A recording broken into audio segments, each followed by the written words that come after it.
Okay, so here we have lovely big German Shepherd called Mac. Mac is 4, and his wonderful owners are really nervous of him with meeting people coming into his space, dogs coming into space, people coming into space. It's very territorial. So we've been working a wee bit. I wish I'd filmed initially how he met me. He met me, but he has to have a muzzle on. Met me by jumping at me, trying to bite and things. But he's actually a very nervous boy, but definitely can be dangerous. So we're doing a bit of work, and we're going to see the owners now control their front door. Now normally they would just lock him away. They were advised by another behaviourist, of course, to lock him away. When anyone comes, lock him away. Manage the issue, actually get the dog worse, and now we're actually tackling it and changing it. He's doing amazing, doing amazing. So here we have Mac.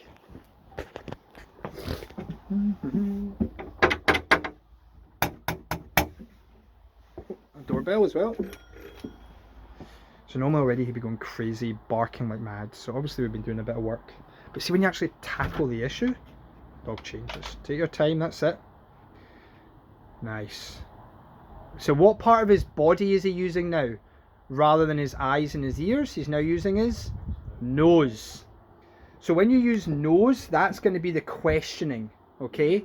When he uses eyes and ears, that's really where you're going to get a lot of the breed behaviour coming out. Okay, when he hears the door, when he sees the person, that's when he starts going crazy. Yeah. The whole point of the touch is to burst that bubble and bring back the nose. Okay? So what you're going to do here is let go of the handle, push the door open a wee bit more. Very good. So, hi, how are you? Now, as I move towards, if he moves towards me, you move towards him. Okay. Now, just say, you mark that. Good. Good. Well done. So I move towards. If he tries to bark or anything, then you would just take your time. You don't need to be so quick. I mean, it's what got a muzzle and all that, right? Mm-hmm. You would use body language and walk towards him, and then definitely give that touch. Okay? Yeah. So now you're just going to walk in. Yeah, just walk in. Just ignore him. Come in, close the door. Going to increase the challenge now because, look at this very interesting moment. Because here at the door, you gave rules before you even opened the door. His mindset is following rather than leading. Okay. So he wasn't really interested in doing, he had a sniff of me, and then he was like, right, I'm just following you in. Mm-hmm. Does that make sense? Yeah. Okay, so what he needs now, we've said wrong choice. Don't do barking at people or lunging at people. But do this instead. So we need to teach him how to do this instead. Okay. So what we need to look at now is when we've went wrong choice, then I'm going to sneeze. Excuse me. Then we're going to do into bed. We call that place training. Okay. Have you watched any of my place training stuff? Yes. Okay. Yes. Does he know a bed command? That means no. He does. Well, he does, but again, we've never been able to really. He does when there's no. He does when there's no distraction. Yes. Perfect. So he does have an understanding. Yes. Okay. So we're going to layer that in as well. Okay. But this is much better. I'm going to increase the challenge by walking over there, and I want to see what he does. Right. Okay. I'm going to see it. Excuse me.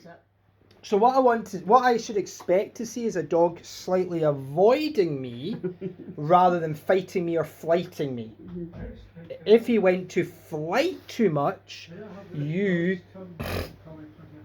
Film this part because I'm saying it too so you can remind yourself. When you pop the bubble, get his attention. We want to have him as little time as possible in that messy middle area. Okay, almost that avoidance area.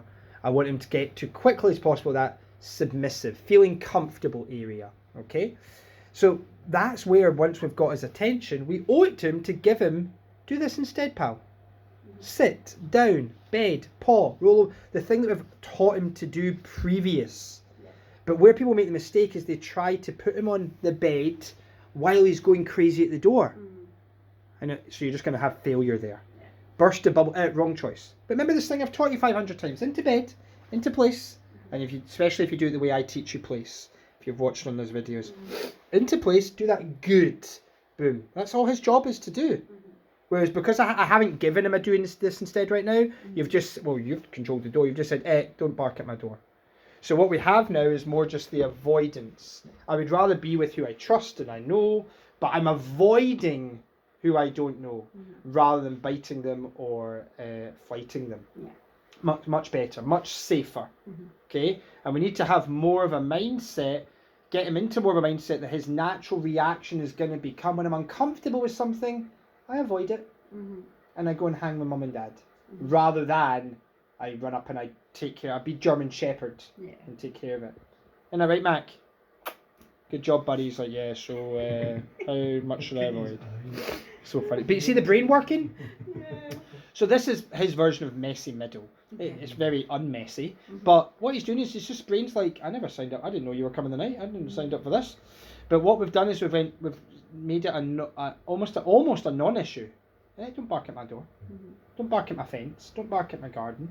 Don't bark at people passing, etc. Does that make sense? Yeah.